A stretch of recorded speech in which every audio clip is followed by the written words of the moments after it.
Ya, shalom, saudaraku yang terkasih. Halo, Ya, puji Tuhan. shalom. Ya, kita sudah ada di dalam minggu keempat penghujung bulan Juni ini lagi, dan kita terus bersekutu dengan Tuhan kita Yesus Kristus, mendengarkan firman-Nya, bahkan kita terus berdoa sampai Tuhan Yesus Kristus memenuhi hidup kita dengan kasih-Nya yang terbesar. Haleluya.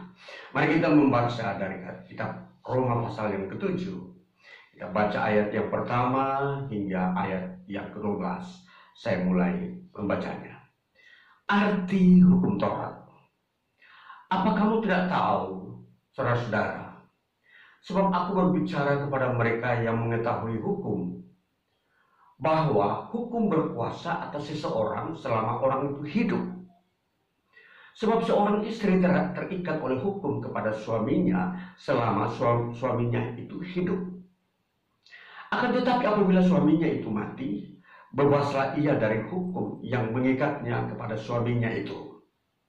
Jadi selama suaminya hidup, ia dianggap berzina kalau ia menjadi istri laki-laki lain. Tetapi jika suaminya telah mati, ia bebas dari hukum, sehingga ia bukanlah berzina kalau ia menjadi istri laki-laki lain. Sebab itu saudara-saudaraku, kamu juga telah mati bagi hukum Taurat oleh tubuh Kristus, supaya kamu menjadi milik orang lain, yaitu milik Dia yang telah dibangkitkan dari antara orang mati, agar kita berbuah bagi Allah.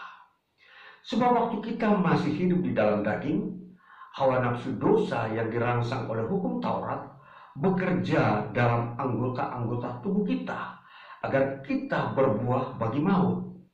Tetapi sekarang kita telah dibebaskan dari hukum Taurat, sebab kita telah mati bagi Dia yang mengurung kita, sehingga kita sekarang melayani dalam keadaan baru menurut roh, dan bukan dalam keadaan lama menurut huruf hukum Taurat.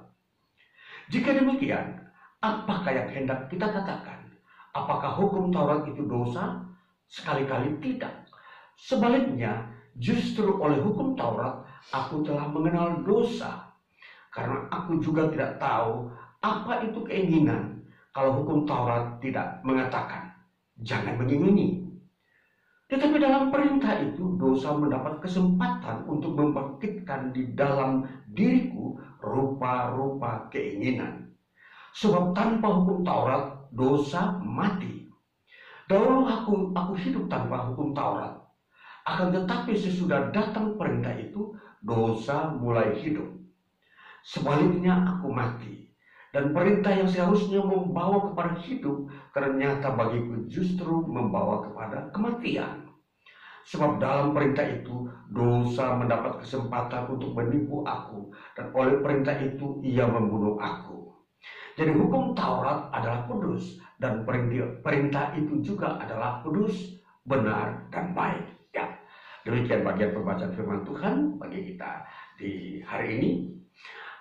Saudaraku yang terkasih, firman Tuhan ini terus kita bergulat di dalamnya. Artinya kita ingin melihat kelengkapan seluruh isi firman Tuhan. Itulah sebabnya di dalam bagian ibadah ini, di dalam khusus channel yang saya melayani firman Tuhan di saat ini, di mana channel ini bernama JKI Duta Injil DAU.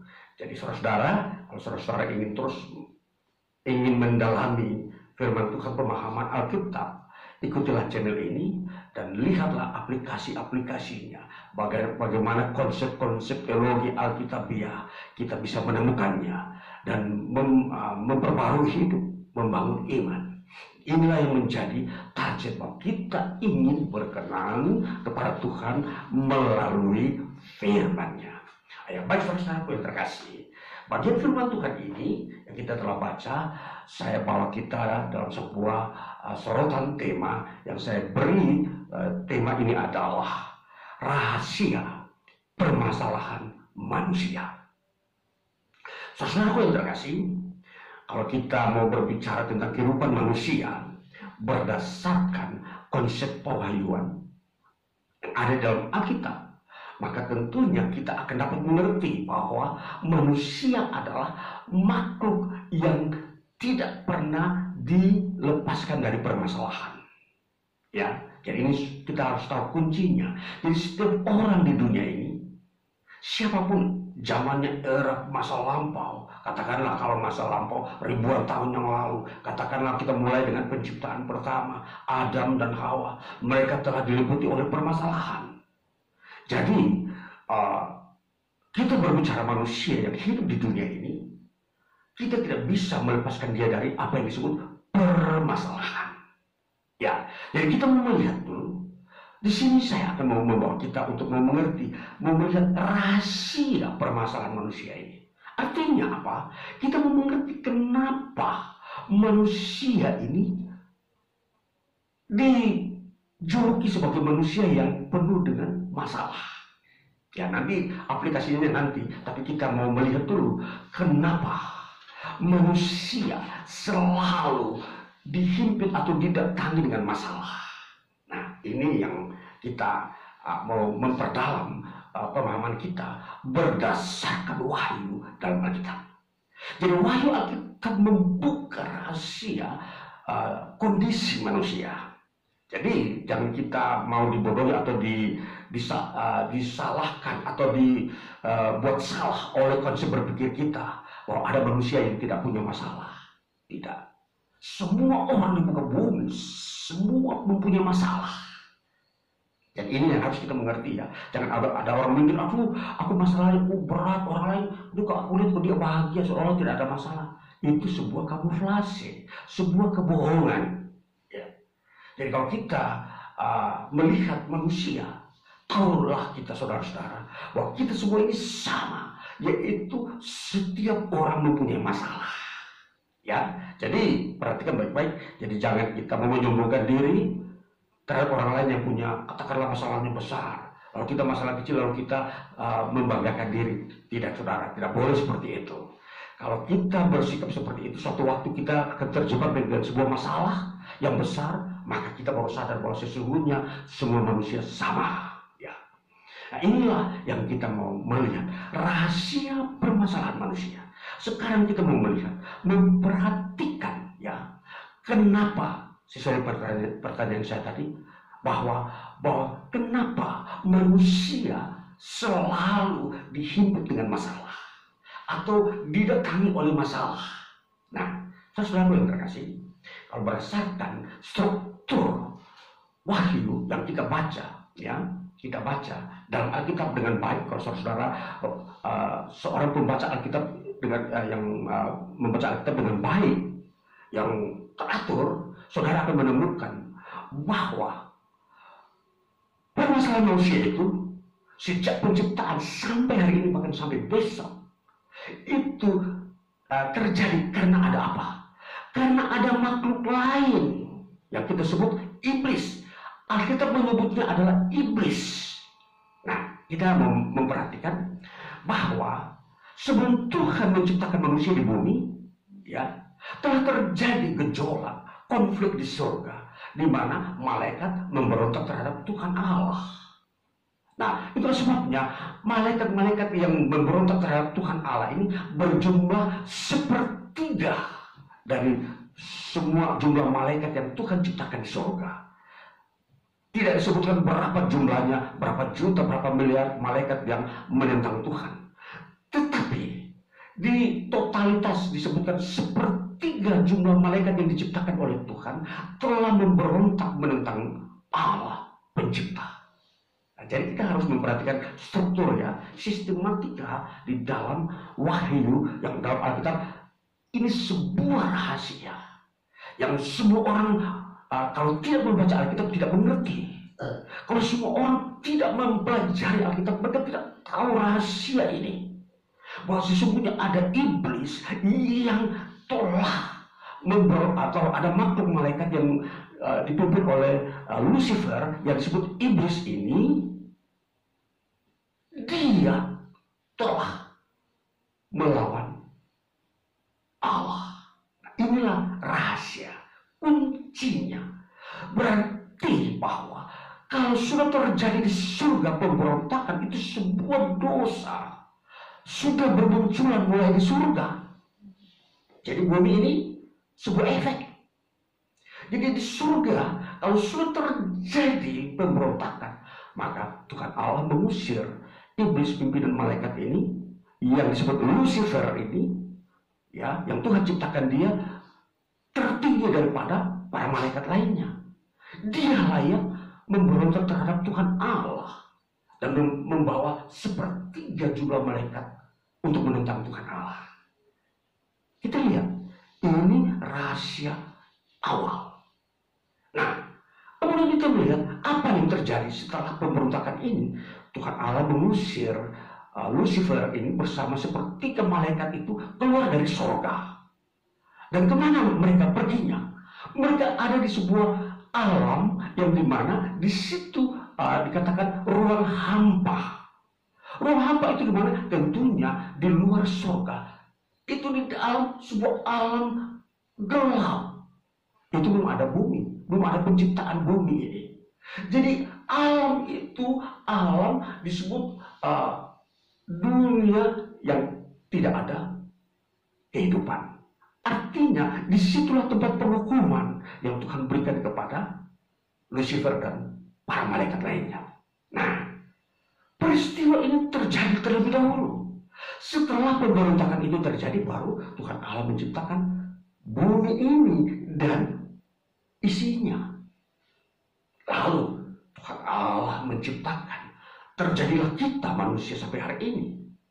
Artinya kita mau melihat dari struktur susunan sistematika penciptaan ini, maka kita melihat bahwa ketika manusia diciptakan oleh Tuhan Allah, di situ iblis sudah mulai mengintip.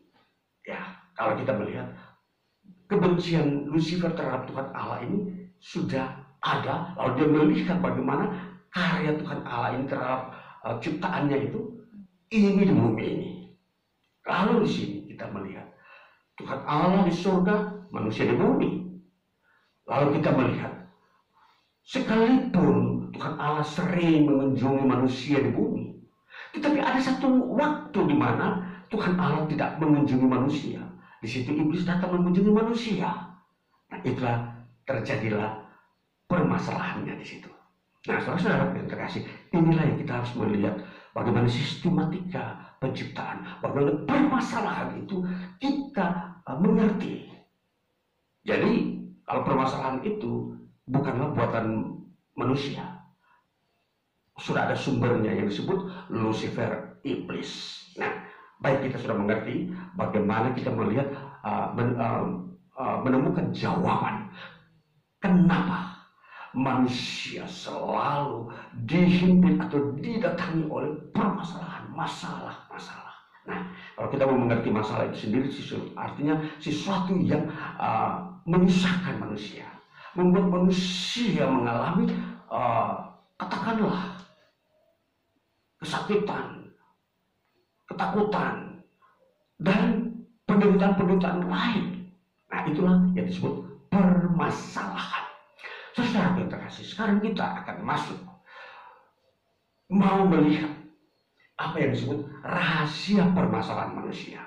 Sekarang kita mau melihat, kita harus mengerti diri kita sebagai manusia, bahwa masalah yang menjadi inti atau yang menjadi pokok yang harus kita pikirkan adalah bahwa dosa itu sudah ada dalam diri manusia. Ya, ini yang harus kita mengerti. Maka rahasia permasalahan manusia itu tidak ada di tempat lain. Itu di dalam diri setiap orang. Jadi saudara, jadi kalau ada sahabat saudara mempunyai masalah, jangan saudara tertawa atau saudara mengejek, dia punya masalah. Sebentar lagi saudara punya masalah, karena setiap masalah itu akan datang. Jadi kita harus mengerti bahwa permasalahan ini adalah semua orang akan dapati, akan miliki, atau akan menjadi bagian kehidupannya. Nah, jadi kalau kita mau melihat itu, kita merumuskannya sebagai dosa yang ada dalam diri manusia. Jadi kita semua sebagai manusia harus sadar bahwa semua manusia sama, sekalipun dia keturunan ningrat, dia keturunan raja, dia keturunan hartawan, jutawan, semua tidak ada seorang pun yang terluput dari masalah. Penyakit itu masalah, kemiskinan itu masalah, peperangan itu masalah.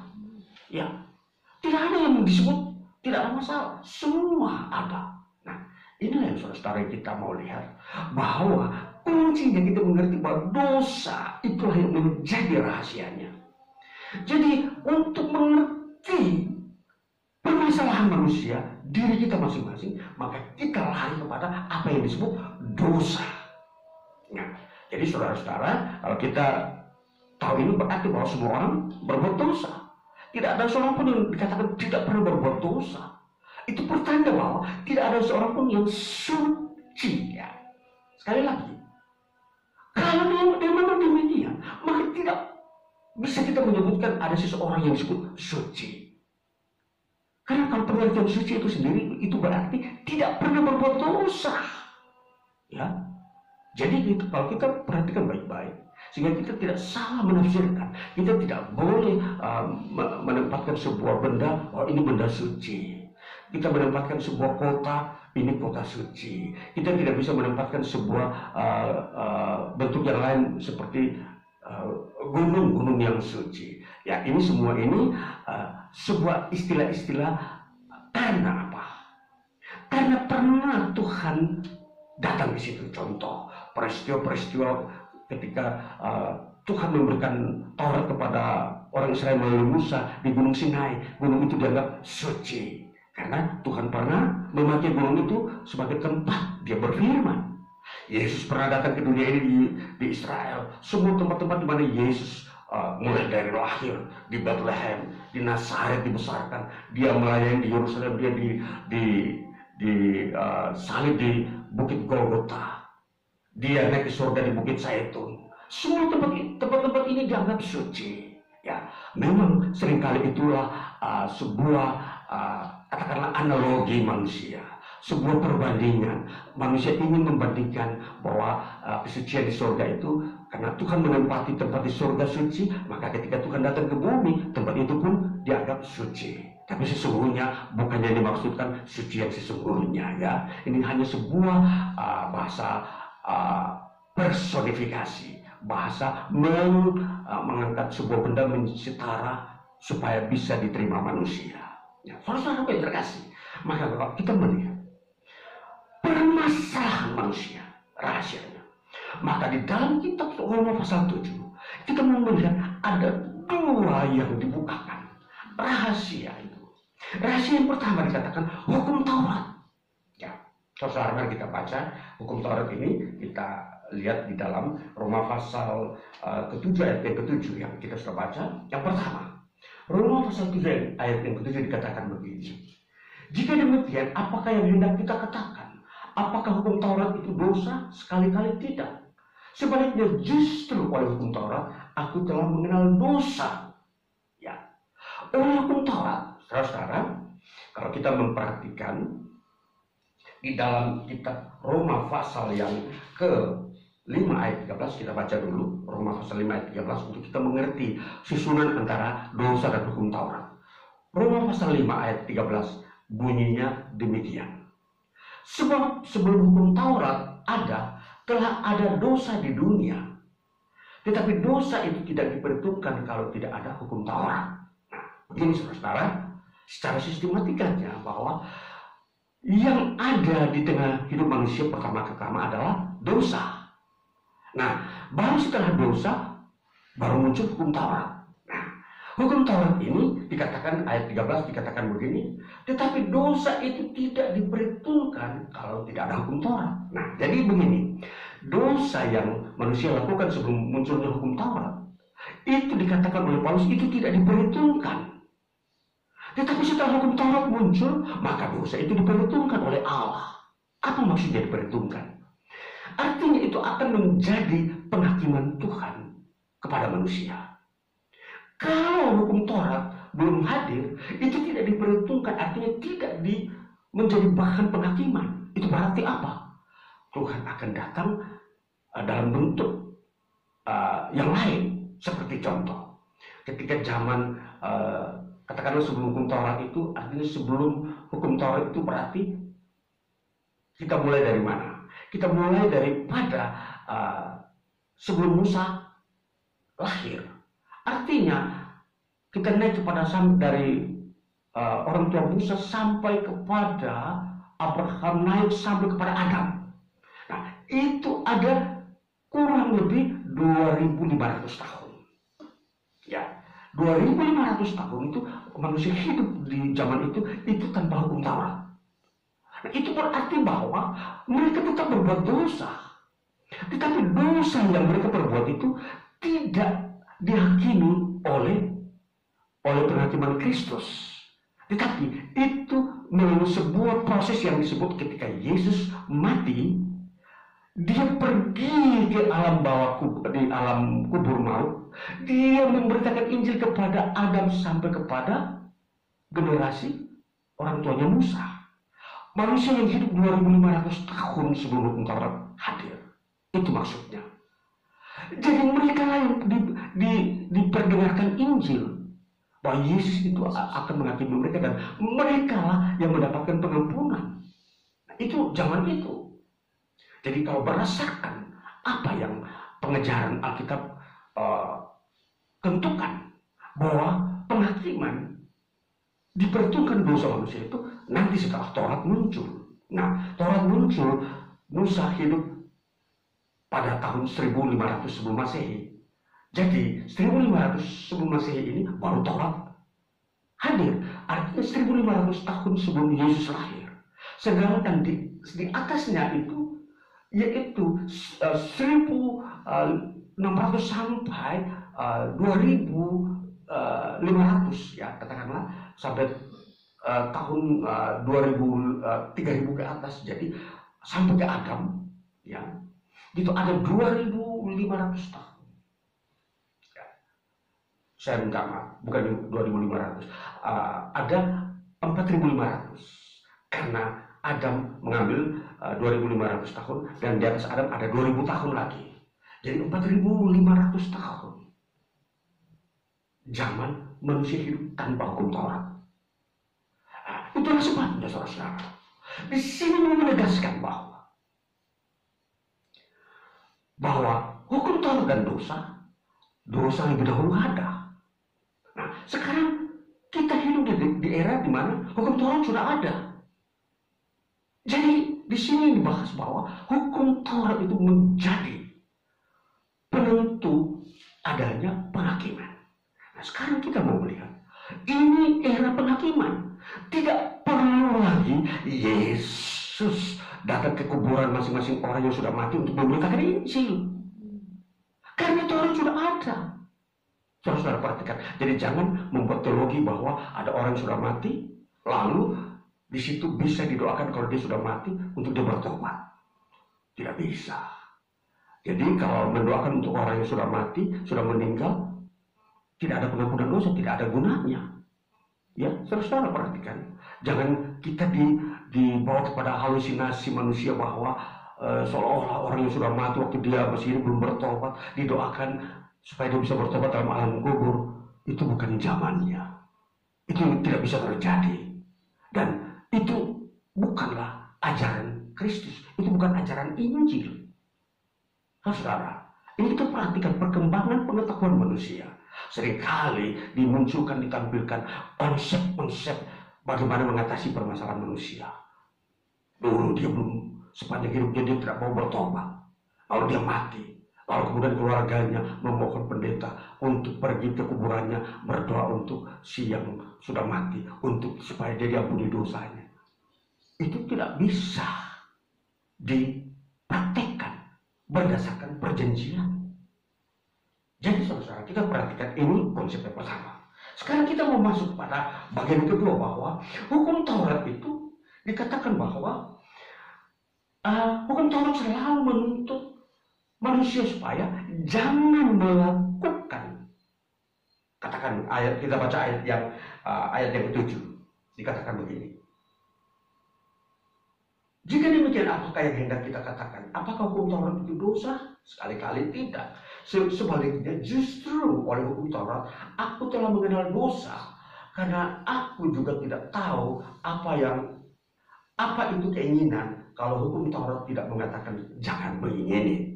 Nah, kalau kita mau melihat, hukum Taurat itu selalu berisikan jangan membunuh, jangan berzina, jangan mencuri, jangan mengingini barang orang lain, jangan bersaksi dusta. Ya, ini jangan. Itu kalau tanpa hukum Taurat manusia tidak akan mengerti apa itu perbuatan-perbuatan itu. Ya, itulah sebabnya Paulus mengatakan dalam kesaksiannya bahwa pengalaman hidupnya bahwa justru mengenal hukum Taurat, mempelajarinya dan mengetahuinya, menuntut manusia melakukannya, justru manusia bertambah dosa, manusia bertambah melanggar hukum yang dia pelajari. Jadi kita mau memperhatikan bahwa sesungguhnya permasalahan manusia semakin kompleks setelah hukum Taurat itu ada, diberikan oleh Tuhan. Nah, itu permasalahan itu membuktikan bahwa manusia itu berdosa. Ya, jadi kita tidak bisa melarikan diri dari permasalahan. Dan tentunya kalau sudah demikian, maka kita tidak bisa mengendalikan diri kita sendiri untuk luput dari penghukuman. Jadi saudara, perhatikan, penghukuman Tuhan itu akan terjadi karena semua orang telah berbuat dosa dan tidak ada yang menolong. Manusia tidak mampu melakukan hukum Tuhan. Jadi kalau kita tidak mampu melakukan hukum Tuhan, lalu tidak ada seorang pun yang menolong kita untuk keluar dari permasalahan ini, otomatis ujung-ujungnya adalah neraka, penghukuman. Jadi jangan saudara berandai-andai, semoga saya masuk surga. Masuk surga itu bukan moga-moga, itu ada bukti fakta. Mampukah kamu melakukan hukum Taurat, hukum Tuhan? Kalau tidak mampu, jangan bermoga-moga, jangan berandai-andai. Tidak mampu, dan ujungnya apa? Neraka. Nah ini saudara, perhatikan baik-baik dalam rumusan-rumusan hukum. Kita tidak boleh berandai-andai. Kalau kita tidak mampu, katakan tidak mampu. Jangan mau tetap bertahan, lalu masa tua mati, nanti anak cucu yang berdoa. Tidak bisa. Tidak ada pengampunan dosa setelah kematian. Justru selama masih hidup, seseorang itu bisa mendapatkan pengampunan. Saudara, kalau kita baca dari kitab Roma pasal 7 dari ayat pertama sampai 12 ini, kita sudah melihat ilustrasi-ilustrasi bagaimana sistem pernikahan. Seseorang istri terikat dengan suaminya selama suaminya hidup, tapi setelah suaminya mati, istrinya itu merdeka, dia bebas dari ikatan dari suaminya, dan dia bisa lagi menikah, dan dia tidak disebut berzina. Ini sebuah hukum, namun ini sebuah gambaran ilustrasi yang dipakai oleh Paulus untuk menghubungkan kita manusia dengan hukum Taurat dan Kristus. Hukum Taurat itu sudah mati. Jadi dia tidak bisa mengikat kita, dan kita berhak diambil oleh Kristus. Dan kita menjadi milik Kristus. Inilah yang disebut bahwa permasalahan yang ada dalam manusia itu karena dikatakan apa? Hukum Taurat itu dia mengikat dan bersifat dia menjajah. Maka disinilah permasalahannya muncul. Tetapi Kristus sifatnya bukan menjajah, dia menolong. Maka terjadilah kelepasan. Maka kalau kita memperhatikan permasalahan, setiap orang yang bergantung kepada hukum Taurat selalu diliputi oleh masalah. Selalu dihimpit datang berbagai kesulitan. Karena itu hukum. Ya, kita perhatikan hukum Taurat dikatakan demikian. Jadi hukum Taurat itu bukanlah penolong, tapi dia sebagai penjajah mendatangkan dosa dan membuat manusia bertambah berbuat dosa.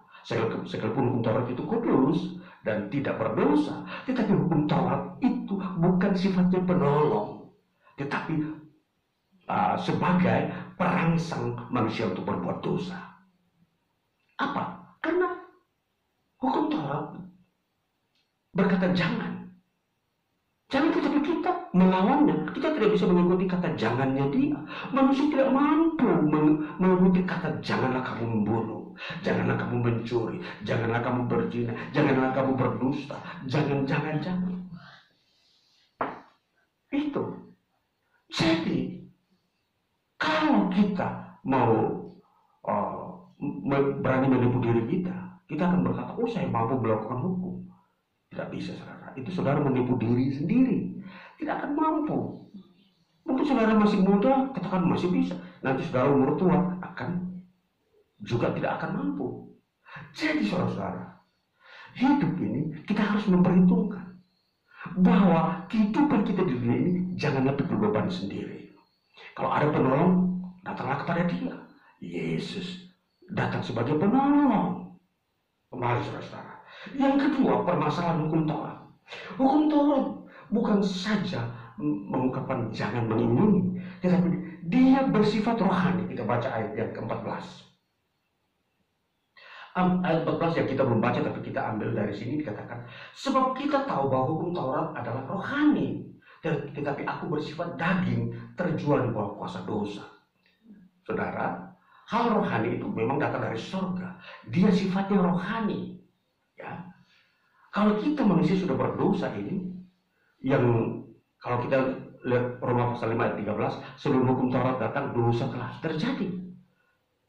Lalu nyatakan dengan hukum Taurat, tidak ada tempat terjadi penolakan.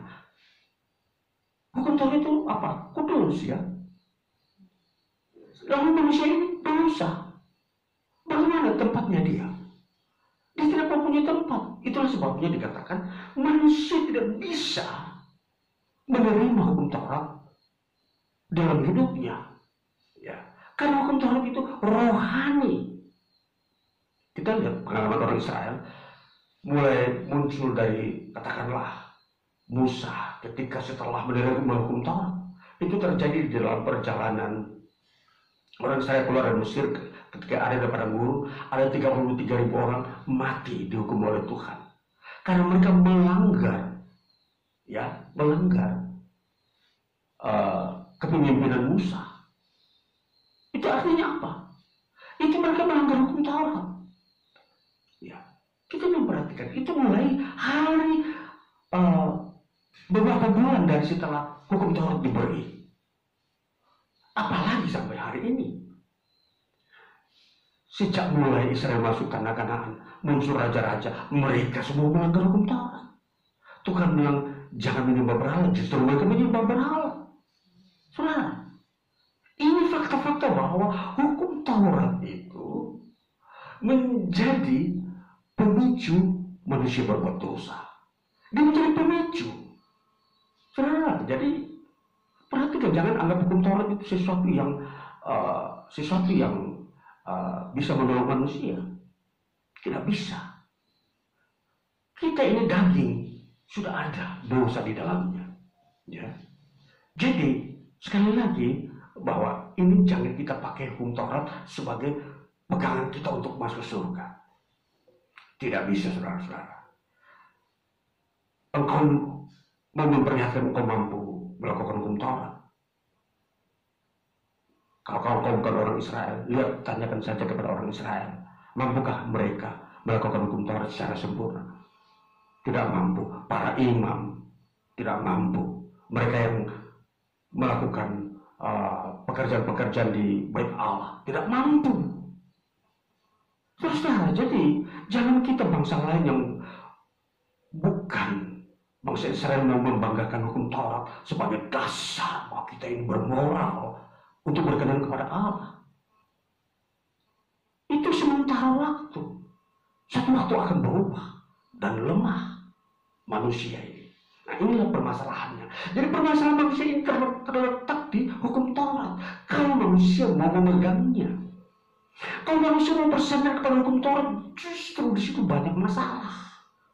Kalau manusia memakai hukum Taurat sebagai pagar untuk melindungi mereka di dalam bermasyarakat, di dalam menjalankan kehidupan kemanusiaan di bumi ini, justru mengundang permasalahan datang lipat-lipat ganda.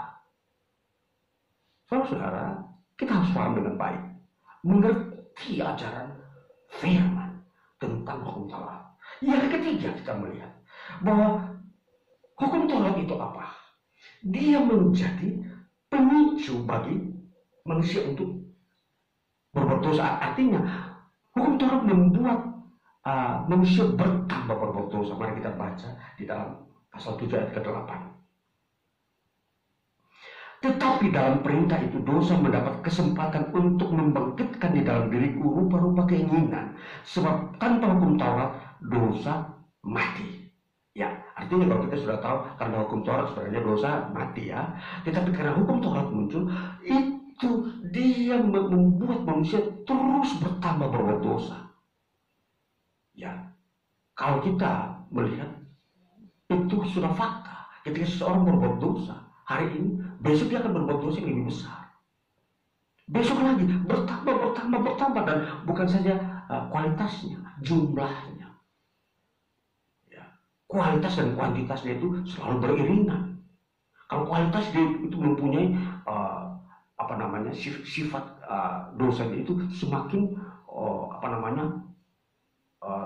terbuka lebar. Katakanlah dia membunuh satu orang, dia membunuh perlahan-lahan, besoknya dia membunuh secara fatal, secara mengerikan. Nah, kemudian setelah membunuh satu orang, dia membunuh 2 orang, 3 orang, dan seterusnya berkembang secara kuantitas jumlah. Jadi sifat dalam dirinya membunuh. Nah, ini saudara, kalau kita memperhatikan sifat daripada hukum Taurat selalu membuat manusia berbuat dosa bertambah. Nah, saudara perhatikan. Jadi di sini biangnya, sumbernya permasalahan manusia. Jadi hukum Taurat ini itu membuat manusia secara general melakukan hal yang sama. Mereka melihat orang, katakan orang Indonesia melihat orang Eropa berbuat dosa.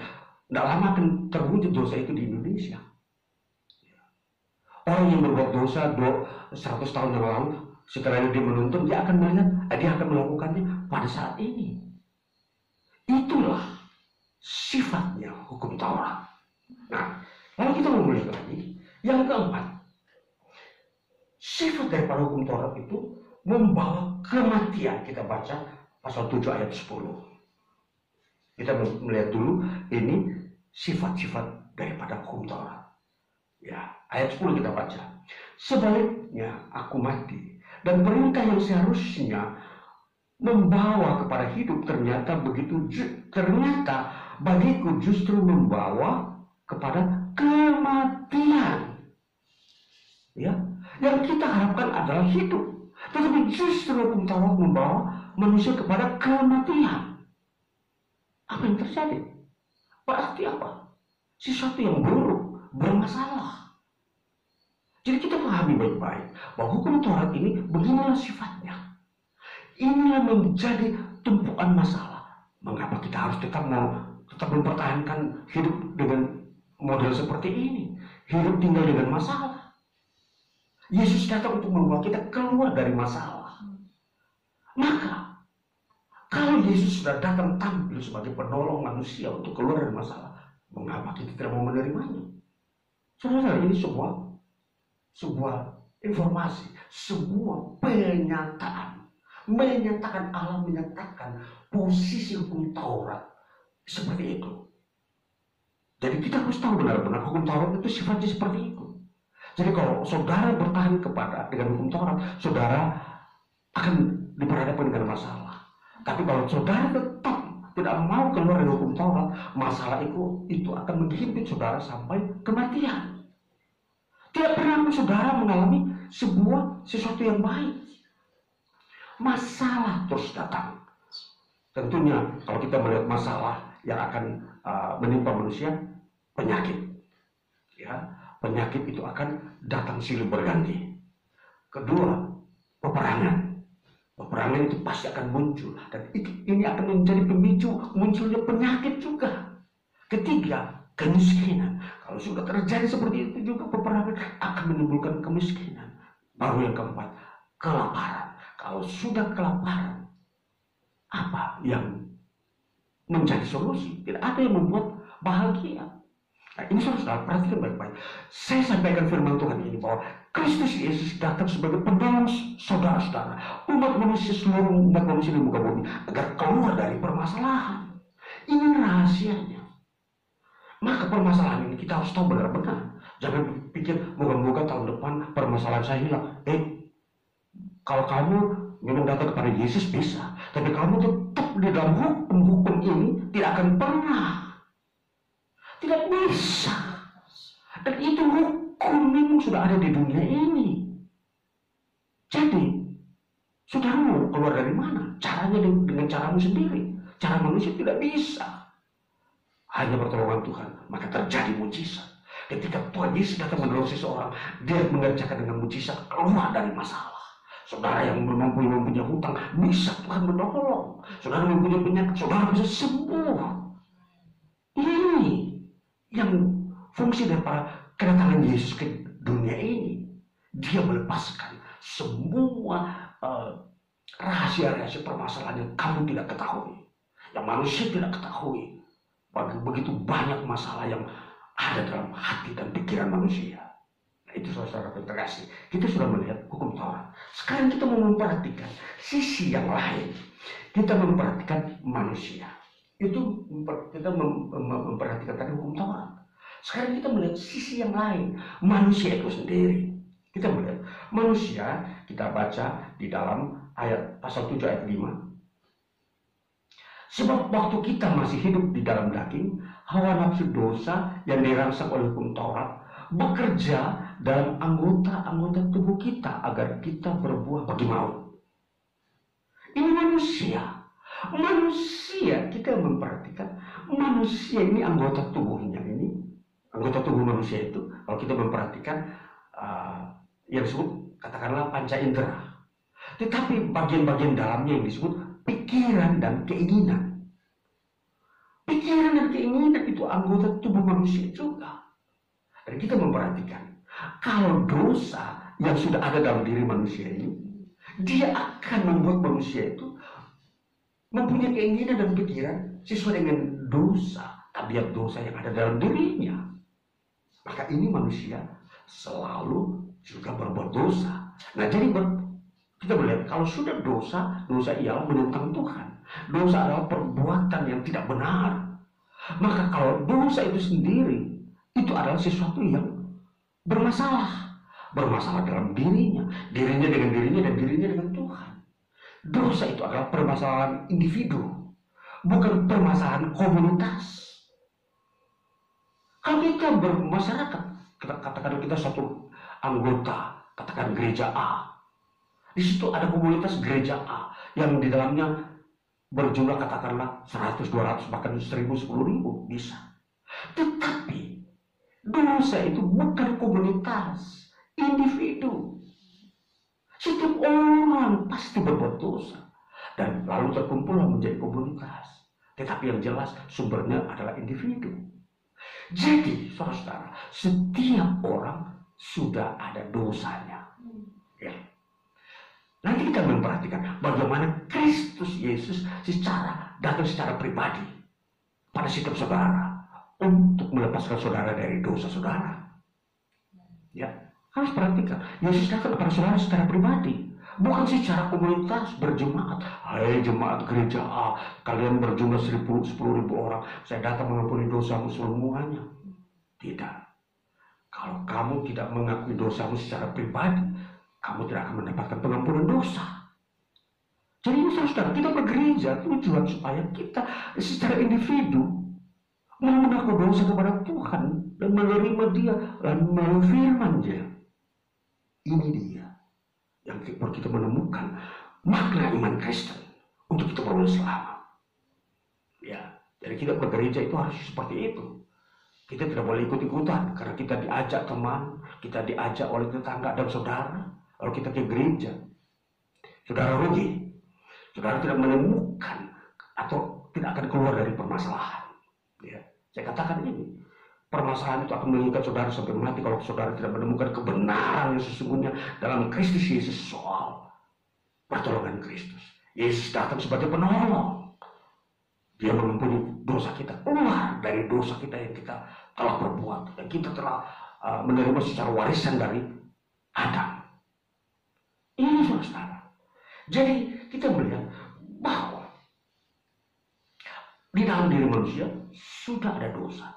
Yang kedua, kita melihat manusia itu sendiri. Manusia itu dikatakan dalam penciptaannya dalam ayat 14, pasal 7 ayat 14 kita baca dulu. Sebab kita tahu bahwa hukum Taurat adalah rohani, tetapi aku bersifat daging. Manusia itu bersifat daging. Apa itu daging? Daging itu artinya itu di dalamnya ada darah. Ya, darah. Nah, kalau kita melihat lagi dalam darah itu ada sifat-sifat kehendak, ada keinginan. Karena di dalam darah itu ada hidup, dan hidup itu ada keinginan dan kehendak. Nah, di manusia ini dalam penciptaannya, dia mempunyai keinginan. Dia mempunyai keinginan apa? Yaitu seperti manusia. Dia tidak mungkin mempunyai keinginan seperti Allah. Keinginannya sifat, aku kepingin makan yang banyak, contoh. Aku kepingin yang indah-indah. Aku kepingin yang begitu, mega. Itu keinginan. Itu manusia memang. Jadi semua orang pasti punya sifat itu. Sama. Jadi saudara-saudara, jadi kalau kita mau melihat mengukur manusia, tanya, semua sama punya sifat itu, kepingin yang itu. Nah, itu manusia, daging. Yang di dunia ini dia mau yang di dunia ini. Itu manusia. Karena dia belum pernah melihat surga, makanya yang dia cintai adalah dunia ini. Dia tidak pernah bilang, aku kepingin ke surga, mau lihat jalan-jalan. Tidak akan bisa. Itu bukan sifat manusiawi. Sifat ilahilah yang bisa membuat manusia bisa berkata, aku cinta Tuhan dan merindukan akan kerajaannya. Itu kapan terjadi? Ketika kita terima Yesus. Bahwa kita memiliki sifat surgawi yang bukan manusiawi, tetapi ilahi. Saudara perhatikan baik-baik manusia ini. Jadi kalau saudara mempercayai Yesus, saudara tidak mungkin mempunyai sifat kerinduan untuk bertemu Tuhan. Apalagi mau masuk surga. Mereka bilang, surga itu sebuah hanya isapan jempol, dongeng-dongeng. Banyak. Karena mereka mengambil sifat manusiawi. Manusia yang memang mempunyai darah daging dan keinginan-keinginan yang sudah mulai keenaan. Semua kondisi di dunia yang enak dia tahu. Makanan yang enak, pemandangan yang bagus, suasana yang ramai dan seterusnya. Itu manusia. Ini kita memperhatikan. Lalu kita melihat bahwa manusia itu mempunyai diri. Harga diri, dirinya, akunya. Jadi kalau dia punya aku, itu berarti sesuatu yang memang di luar Tuhan. Jadi dia bisa berperilaku bahwa dia adalah Tuhan. Karena ada diri. Walaupun dia bukan Tuhan, dia menganggap dirinya Tuhan. Karena ada pengaruh faktor diri. Ada orang, semua orang kalau berkata, aku ini jago, aku ini begini, aku ini kuat, aku begitu. Karena ada apa? Diri. Kalau ada diri, semua akan berpikir seperti itu, berbicara seperti itu. Karena ada diri. Nah, diri itu pribadi. Nah, itulah sebabnya kita memperhatikan bahwa diri ini manusia. Nah, jadi saudara, itu semua ini kita paham bahwa itu menjadi permasalahan. Saudara, kalau saudara berpikir, saya ini jago, atau saya ini kuat, saya ini hebat, contoh. Ya, walaupun memang ada tanda-tanda kehebatan, bisa ini, bisa itu, bisa segalanya. Tetapi ketika itu hilang, saudara bermasalah. Saudara mencarinya lagi, sudah tidak ketemu, tetapi saudara memakai jalur lain, cara yang tidak benar. Nah, bermasalah. Jadi memang manusia, kalau dilihat dari hakikatnya dia, sudah memperlihatkan bahwa itu masalah. Ya, jadi jangan anggap manusia ini biasa-biasa saja tanpa Tuhan. Dia bisa bahagia tanpa Tuhan, tidak bisa. Sekalipun saudara pandai, sekalipun saudara mempunyai kemampuan banyak, tapi kalau tanpa Tuhan di dalam diri saudara, saudara tidak akan keluar dari masalah. Masalah akan menjadi teman saudara setiap hari, pagi, siang, dan malam. Nah, ini saudara, kita sudah melihat dari sisi manusia.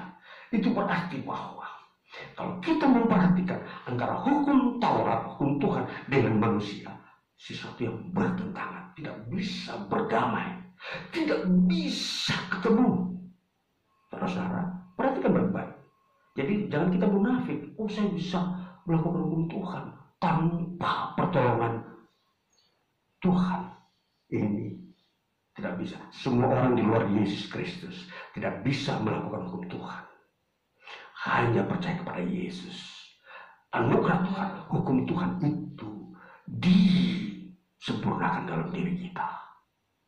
Dan kita tidak bisa membanggakan diri karena kita memang tidak mampu. Itu hanya anugerah. Kalau kita bisa mengasihi sesama itu bukan karena kita mampu, karena Tuhan di dalam diri kita sehingga kita bisa mengasihi sesama. Kita tidak bisa membunuh, kita tidak bisa membenci. Itu bukan karya kita, itu karya Tuhan. Itu fakta bukti bahwa roh Tuhan ada dalam saudara.